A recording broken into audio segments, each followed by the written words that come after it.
Hello, I'm David Sinden, and this is Songs and Stories.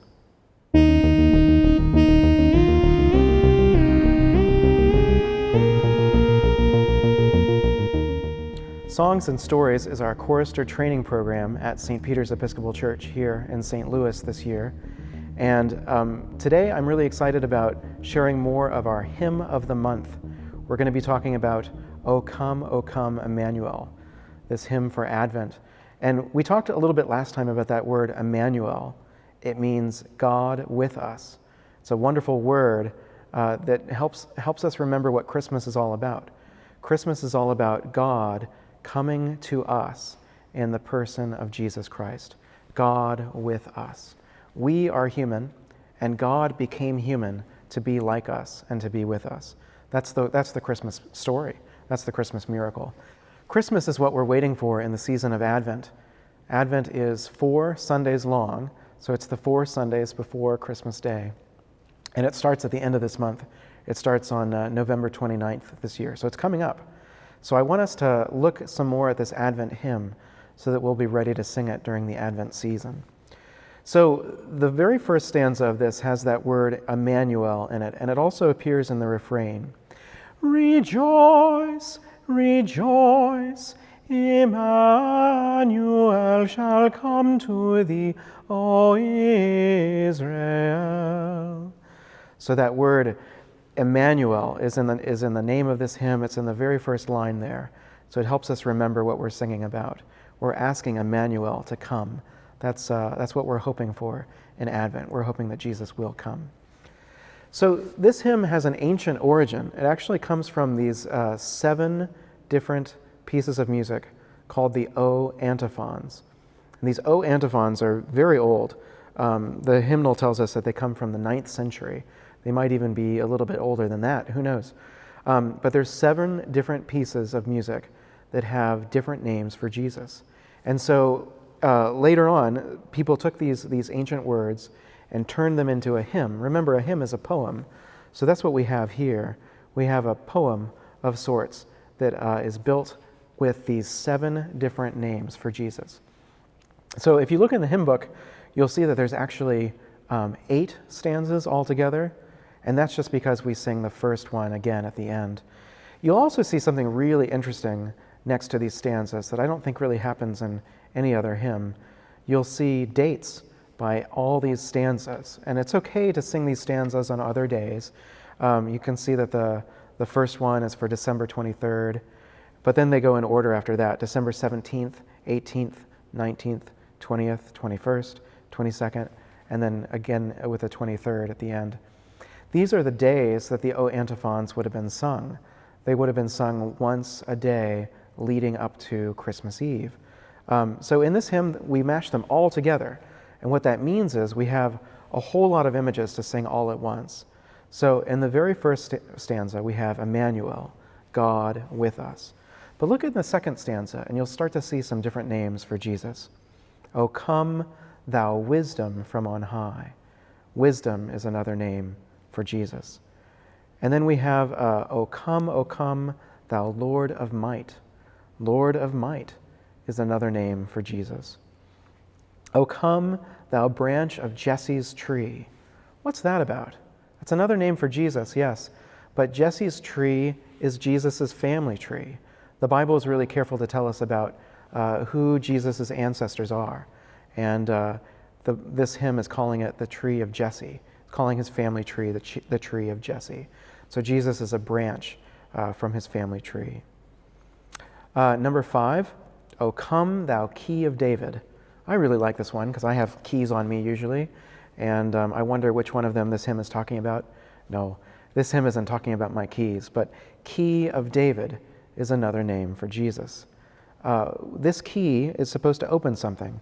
Open wide our heavenly home.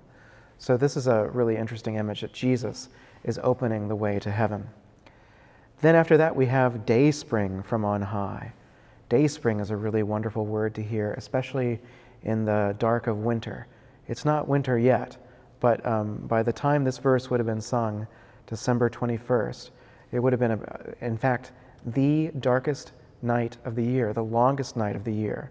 So to sing, O come thou dayspring, on the darkest night of the year is pretty special. O come, desire of nations, bind in one the hearts of all mankind. So desire of nations is another name for Jesus. And then at the end, we're back to where we started. O come, Emmanuel.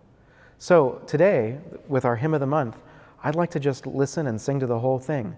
Listen at first if you'd like to, or sing as soon as you can. But let's take a listen to this hymn and sing along with it if you'd like to. O come, Emmanuel.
Thank you for singing with me. I'm glad that we're learning that hymn now as our hymn of the month, so that we'll be ready to really sing and enjoy it during the Advent season that's fast approaching. I hope you'll join me again next week when I'd like to talk about another saint, Saint Andrew, who's a saint that we'll celebrate at the end of this month on November 30th, and we'll sing a hymn in connection to Saint Andrew next week. See you then.